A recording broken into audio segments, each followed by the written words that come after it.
Alright mga amigos, ang nabakanting titulo ni Shakur Stevenson sa lightweight na WBC sa wakas ay paglalabanan na raw po. Ayon kay WBC President Mauricio Suleiman, maghaharap sina William Cameron Cepeda at Lamont Roach Jr. para sa bakanting WBC lightweight title sa petsang iaanunsyo pa lamang.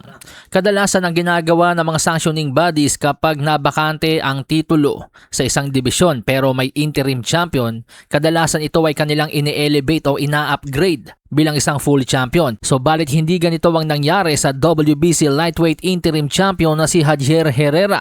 May kartadang 18 wins, no losses, no draws with 16 knockouts. Sa halip, ang napagbotohan daw po ng WBC Board of Governors ay paglabanin ang number 1 contender na si William Cepeda at number 2 contender na si Lamont Roach Jr. Pero kung ang nangyari siguro mga amigos, si William Cepeda ang kasalukuyang interim champion, sigurado ako i-elevate ng WBC as full champion yon. Yan ang problema sa mga sanctioning bodies, talagang palakasan ng pangalan. Kaya sorry na lang sa hindi masyadong kilala tulad ni Javier Herrera.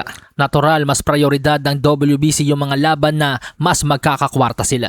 Anyway, sa iba pang balita, matapos tanggalan ng WBA si Gervonta Tank Davis ng WBA lightweight title at ideklarang champion in recess, plano na raw pong ipag-utos ng WBA ang sagupaang Floyd Schofield at Lucas Buddy para sa bakanting WBA lightweight title. Si Schofield ay ang kasalukuyang number 1 contender sa WBA at number 2 contender naman si Lucas Buddy. Pareho nga undefeated ang dalawang mandirigma. Si Schofield may kartadang 19-0 with 13 knockouts habang si Lucas Buddy naman po ay may record na 20-0 with 15 knockouts. At yung napurnadang sagupaang Jaime Munguia naman po at WBA Super Middleweight World Champion Armando Resendiz, mapapalitan na po yan. Ang makakalaban na po ni Resendiz ay ang kanyang mandatory challenger na si Bektemir Melikuziev. May kartadang 17 wins, 1 loss with 11 knockouts. At ayon din sa report ni Don Rafael, nakatakda rin daw pong ipag-utos ng WBA ang first bid sa pagitan ni na WBA World Welterweight Champion Rolando Rolly Romero at kanyang mandatory challenger na si Shakram Giyasov. Pero mukhang ayaw labanan ni Romero itong si Giyasov dahil nga ang gusto ni Rolly ay yung mga big names o yung mga big money fights. Kaya nga po ang mga kinakalampag niyang pangalan ay sina pambansang kamao Manny Pacquiao, Conor Benn, Ryan Garcia at Devin The Dream Haney. Sa katunayan, may negosasyon na nga daw po sa magkabilang kampo ni na Romero at Haney.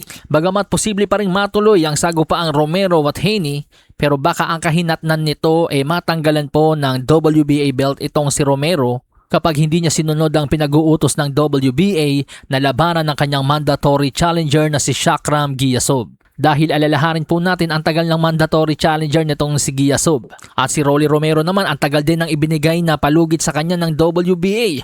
Mag-iisang taon na siyang walang laban. Ang haba ng kanyang naging panahon para gumawa ng voluntary title defense pero wala siyang laban na naikasa para sa sarili niya. Kaya't nanganganib talaga ngayon ang titulo ni Rolly. And finally, former WBC World Welterweight Champion Mario El Azteca Barrios. Ayon sa report, aakyat na po ng Junior Middleweight Division. Pero hindi pa naman po sinabi ni Barrios kung kailan ang kanyang pagbabalik sa ibabaw ng ring at kung sino ang kanya makakasagupa sa susunod. Malasahin ang baraha, patunayan mo sa'kin ha. Sino man ang mabunot na kalaban, di ka tatakbo ha. Sa bayan ko sa bayan.